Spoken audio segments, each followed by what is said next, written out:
The first people into radio were the geeks, the people who loved to experiment with new ways of transmitting and receiving broadcasts. It was a cult similar to what we saw with the early days of the internet. Lee DeForest was one of these geeks. His invention was the Audion Amplifier, a vacuum tube that tamed radio in such a way that reliable radio broadcasting and receiving was made possible. While trying to improve upon transmitter technology, he experimented with broadcasting the results of yacht races and even oversaw a broadcast of a performance by Enrico Caruso from the Metropolitan Opera House in New York. Of course, nobody heard it because nobody had radios yet. And then there's that word, radio. If legend is to be believed, it was DeForest who insisted on dumping the word wireless and using the word radio instead. DeForest is also credited with broadcasting the first radio commercials and the first presidential election results, both in 1916. Back then, things were pretty chaotic. There were no rules or regulations, and the airwaves were a mess. Amateurs, newspapers, churches, entrepreneurs, they all had their own radio stations doing their own things. Eventually, though, government stepped in and imposed order.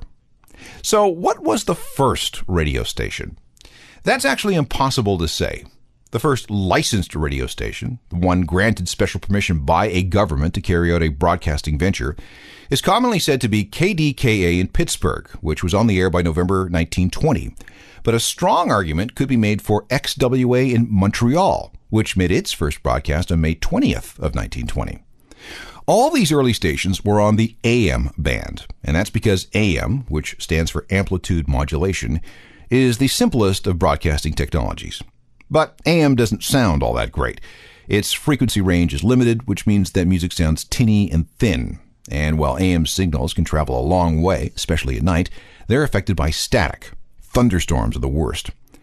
This led scientists and engineers working through the 1920s to solve what they called the static problem. And the guy who came up with the solution was Edwin Howard Armstrong, one of the engineers who helped put KDKA on the air in Pittsburgh. It was while working for RCA, the Radio Corporation of America, that he discovered a new static-free way of broadcasting. He called it frequency modulation, or FM for short.